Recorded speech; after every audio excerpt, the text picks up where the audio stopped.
Olá, eu sou o João Pedro Ortega e essa é a apresentação do meu trabalho de iniciação científica, Quantificação de mosquitos usando smartphones e inteligência artificial.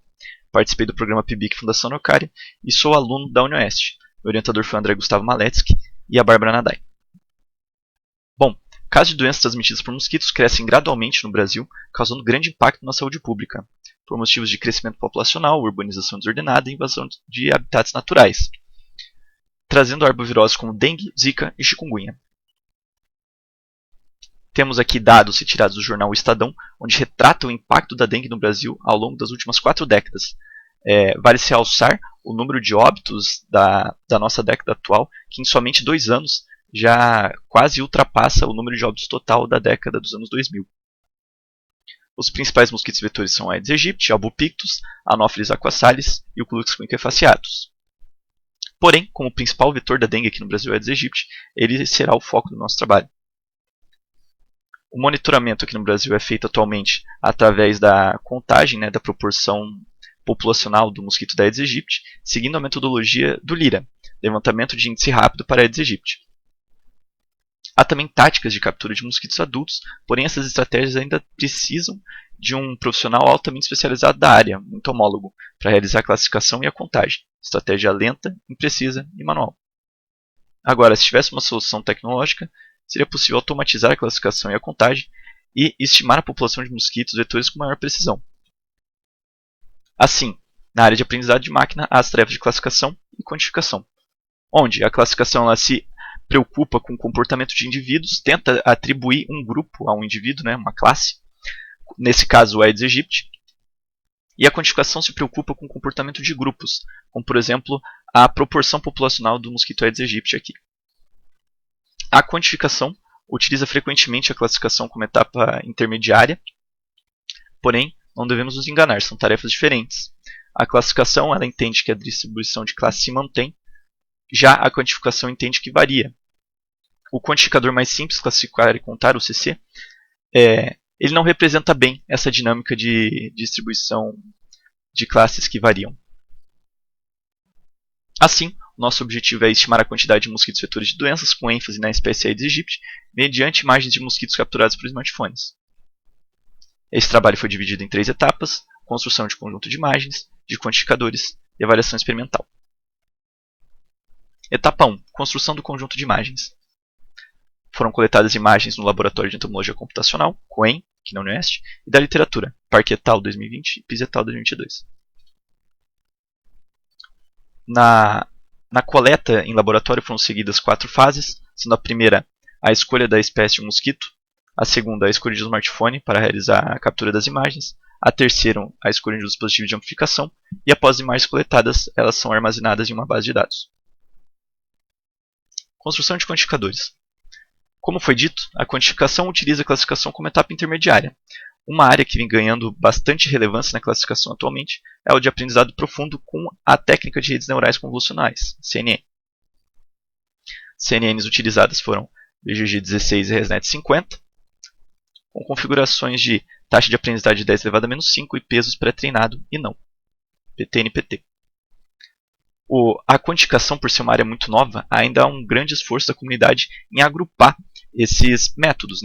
Bom, uma taxonomia proposta é por Gonzalez et al. Em 2017, dividida em 3 grupos: classificar, contar e corrigir, adaptação de algoritmos de classificação e correspondente distribuição. Nesse trabalho, foram implementados os métodos dos grupos 1 e 3. Bom, avaliação experimental. As configurações utilizadas foram CNNs VGG16 e ResNet50, pesos pré-treinado e não, quantificadores dos grupos 1 e 3, o nosso conjunto de dados, 50% destinado ao treino e outros 50% ao teste.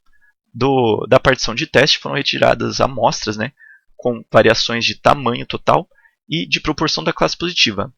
Cada variação foram feitas 3 réplicas. Para avaliar os quantificadores foi utilizada o erro médio absoluto, o MAI. Bom, o nosso conjunto de dados é particionado em 2 metades, treino e teste. Novamente, há uma partição ao meio, gerando 2 partições de treino e validação, onde por 100 épocas o modelo treina com uma partição e valida com a outra. E esse processo é repetido novamente, porém com as partições invertidas. E por que validar, né? Porque é a partir da validação que podemos extrair diversas métricas que servem de entrada para diversos algoritmos, como por exemplo os scores e as taxas de correção, como a taxa de positivos verdadeira e a taxa de falsos positivos. E como foi dito, do teste foram retiradas diversas amostras, variando o tamanho total e a proporção da classe positiva, representada pelo alfa. A métrica utilizada foi o MAI, onde é denotado pelo somatório da diferença absoluta, né, entre y e y chapéu, que é a proporção real pela predita, dividido pelo número total de predições. Como resultado, né, da coleta de imagens no laboratório, queríamos imagens com uma boa nitidez e amplificação para realçar as diferenças morfológicas de cada espécie.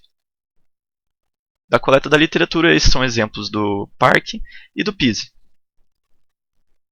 Assim foram construídos 6 CDs binários, sendo os 3 primeiros da coleta em laboratório, com foco na contagem de mosquitos do gênero Aedes, Aedes fêmea e da espécie Aedes aegypti. Os últimos 3 da literatura, com foco na contagem de mosquitos Aedes, mosquitos vetores de doenças e Aedes aegypti. Avaliação experimental. Tínhamos configurações variáveis como as CNNs e os pesos. E para cada resultado, nós teríamos, para cada quantificador, teríamos 4 conjuntos de resultados, né? E como não foi possível obter um conjunto de configuração CNN em peso unânime para todos os quantificadores, foi abordada a seguinte estratégia. Primeiro, a escolha de uma melhor configuração de CNN, e dentro dessa melhor escolha de configuração, escolher qual foi a melhor CNN para tal quantificador. Neste caso hipotético aqui, vamos dizer que foi a ResNet 50 com pesos NPT, gerando um MAI de 0,019. Isso é somente um resultado dentro dessa tabela, e esse processo foi repetido para todos os quantificadores e todos os CDs. Bom, os valores em negrito aqui significam o menor MAI dentro de um CD, ou seja, a melhor performance, qual quantificador obteve a melhor performance. E podemos concluir que a estratégia mais básica, né, o CC, ele só obteve o melhor resultado em somente um CD. O T50, o DIS e o SWORD foram os quantificadores que obtiveram a melhor performance em outros CDs também. Como conclusão, um gráfico boxplot representando o ranking, né, da performance dos quantificadores nos CDs gerados. Eles foram dispostos aqui com base no ranking médio, do menor para o maior, melhor performance para pior performance. Assim, pode-se concluir que o SWORD apresentou o melhor desempenho no problema de contagem de mosquitos a partir de imagens de smartphones, né? A estratégia mais básica, o CC, não teve um resultado satisfatório, ficando na penúltima posição, e assim não é recomendado para problemas de quantificação de mosquitos. E para trabalhos futuros, pretende-se aumentar o número de CDs e de quantificadores analisados. Agradeço à Fundação Araucária e ao Dicente Marcos. E essas foram as referências utilizadas.